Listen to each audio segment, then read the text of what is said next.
soon, everyone will see. Saint Maud is a psychological horror movie directed by first-time director Rose Glass. Maud uses the terminology of religion to express what she's feeling, but what she's feeling is much more to do with the things she's been frustrated in her life. Because she doesn't have a way of venting, it builds up and becomes toxic, unleashes itself in these extremely dangerous and terrifying ways. This is definitely a character study kind of horror movie, where there isn't a lot of horror in here. You could say that there is, but the horror is human nature. The horror is in the mind. Butchery, sadism, murder. A wave of depraved and corrupt horror video.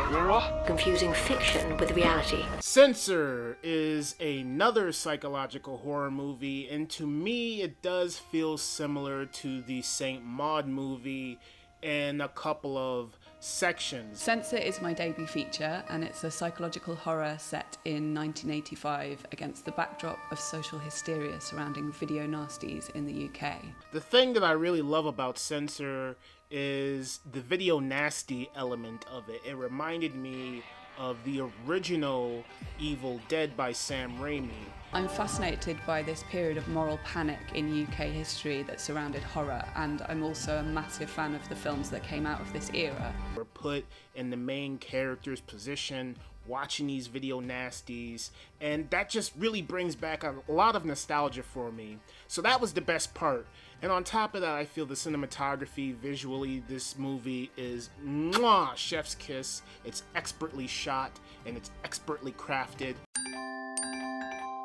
Hey, last month I went dancing at this cute spot in Florida where my roommate's girl made like 5 G's a night. ZOLA is a movie that is based on a true story about the adventures of a woman named ZOLA King. It was 2015, and I just, randomly got inspired. I was scrolling on my phone, and I came across these pictures from this trip I took maybe like 5 months prior, and I was like, you know what, I think I want to tweet about this. I always kind of told my stories on Twitter, so that day, I was like, I'm just gonna, really get into detail about this. So I told it on Twitter. It went viral instantly. It was like each individual tweet was going viral on its own. It got the attention of the director, Janinxa Bravo. It is a dark comedy. 2 women become fast friends and take a road trip from Detroit to Florida, and things... Fast. They become fast friends, and things don't go as planned or pitched. And Janinxa Bravo's directing in this movie is mwah, it's the chef's kiss.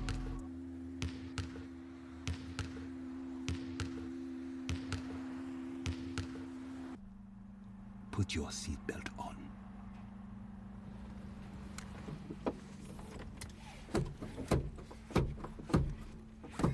Colman Domingo. I think Colman Domingo crushes it. All of the actors in this movie and actresses, everybody was great. And this is just a fun movie. It's a fun thrill ride. I had a great time with it. There are some, tense moments in the movie, and it's so surreal. It's just like, and it doesn't hold back on anything because there's violence, there's nudity. Good morning. Good morning. You here for business or pleasure? Pleasure. Do you know what you're here for? Yes. Any no's, do's, or don'ts? No. Pleasure is a movie directed by Nidja Tyberg, and it stars Sophia Capel. And I really enjoyed this movie. I had a lot of fun with this movie. It's about a woman who inspires to be the next big porn star, and she will do pretty much anything to achieve that goal. I had been working on the subject porn for a very, very long time, and approached it from various angles.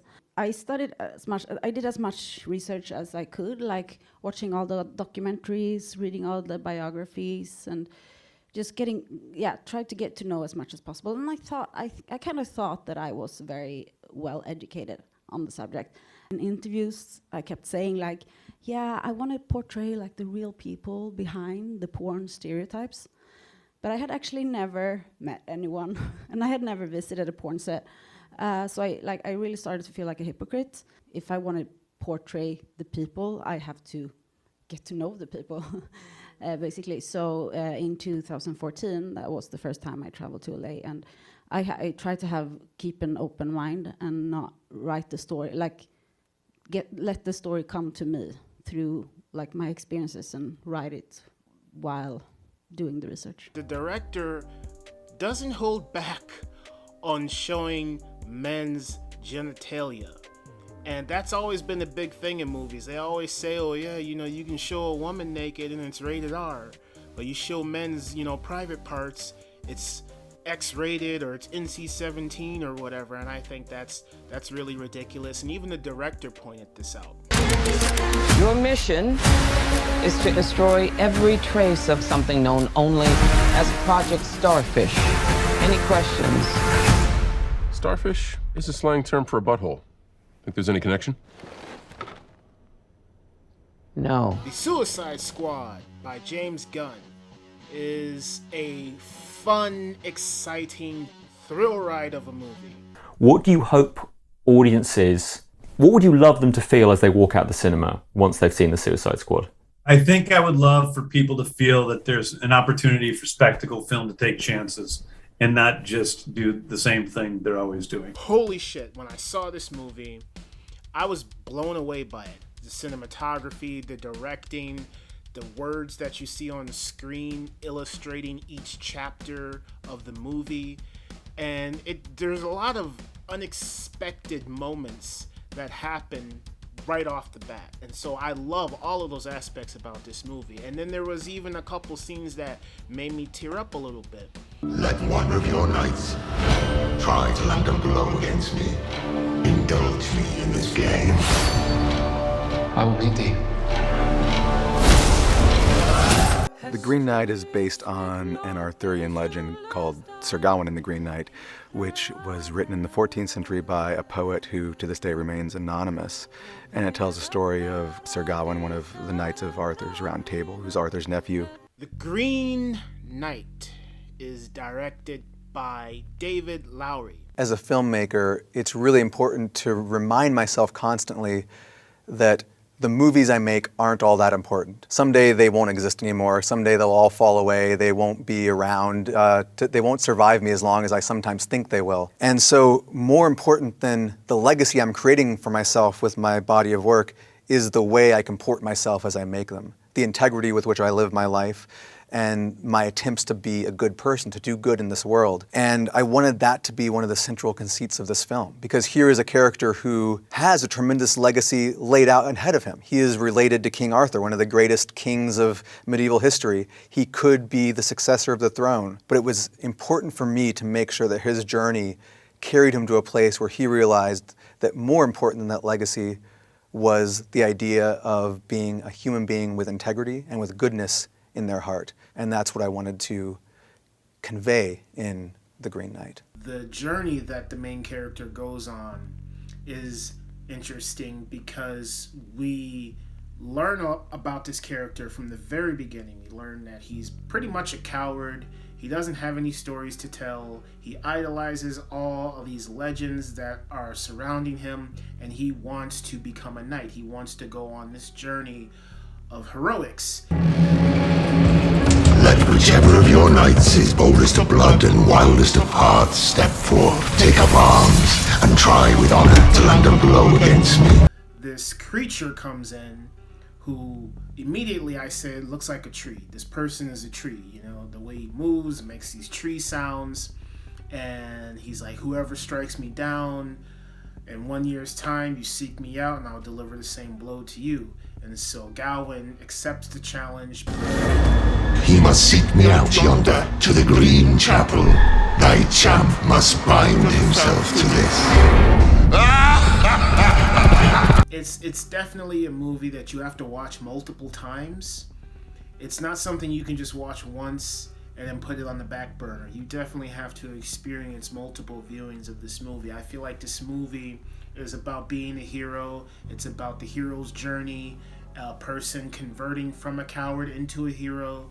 It's about nature versus human beings, and you know how human beings are destroying nature, and how, you know, nature in this movie is illustrated as revitalizing one's life. Scholars believe his character and green color represent the respect for nature, the unknown, and death. So there's lots of metaphors in this movie. There's lots of symbolism in this movie, and it's all very subtle. It's not obvious, in your face symbolism. There's definitely a lot of meaning behind the images in this movie, so it's not just all straightforward, and I thought that was fantastic. Along his journey, Gawain faces many obstacles, strangers, and foes, forcing him to prove his honor, his courage, his chivalry, and his loyalty. If you're just into slow building character studies that have a lot of meaningful messages behind them with great, expertly crafted visuals, this is the movie that I recommend for you. I'll sacrifice for you, dedicate my life to you. Hi, my name is Sean Hader, and I am the director of Coda. Lionsgate had the rights originally to do a remake of this French film called La Famille Bélier. I was very moved by the story, and I loved this character at the center, which was this Coda, and the idea that she was living between these two worlds, the deaf world and the hearing world, and was the conduit between those worlds, but also part of neither, kind of.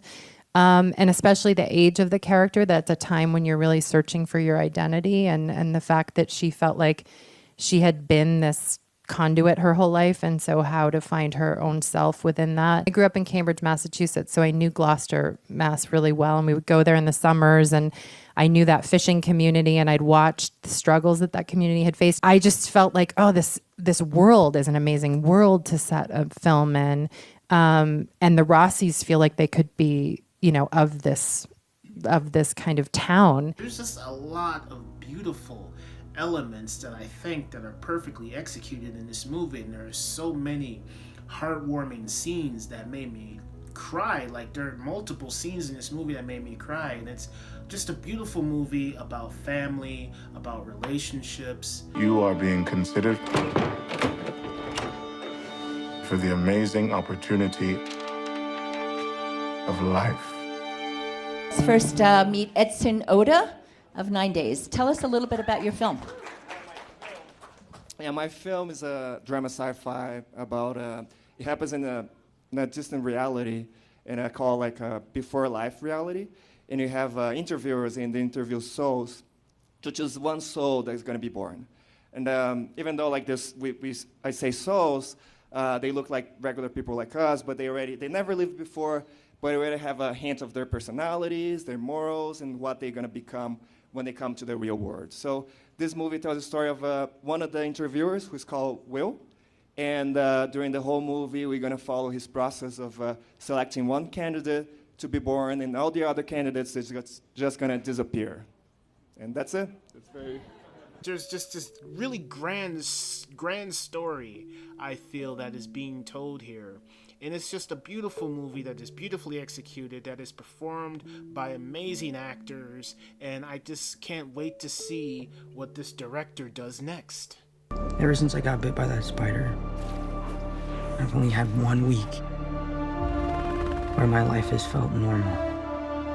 That was when you found out. I love SpiderMan No Way Home. Like, this movie, it's got everything. It's got good characters, it's got emotional story beats in it, it's an emotional roller coaster ride, it packs a lot of heart in it, and it just makes you care about these characters and the situations that they get into throughout the movie. And by the end, I'm just like, can't wait for the next one. I just can't wait for the next trilogy. Like, how are they even going to top this is my question. It's really nice to have a level of that, like, positive reinforcement of like, oh, you didn't completely f it up, you know? Repeat after me. I am a revolutionary. I am a revolutionary. I am a revolutionary. I am a revolutionary.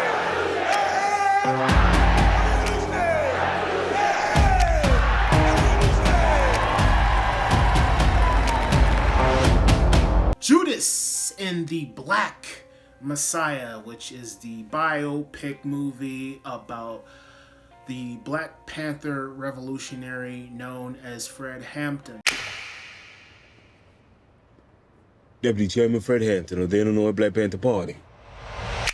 Shaka King did an amazing job directing this thing, and then Lakeith Stanfield did an amazing job playing this character, and then Daniel Kaluuya won Best Actor for playing Fred Hampton in this movie. Well deserved too, because man, like, Daniel Kaluuya is crushing it as an actor right now, and so is Lakeith Stanfield.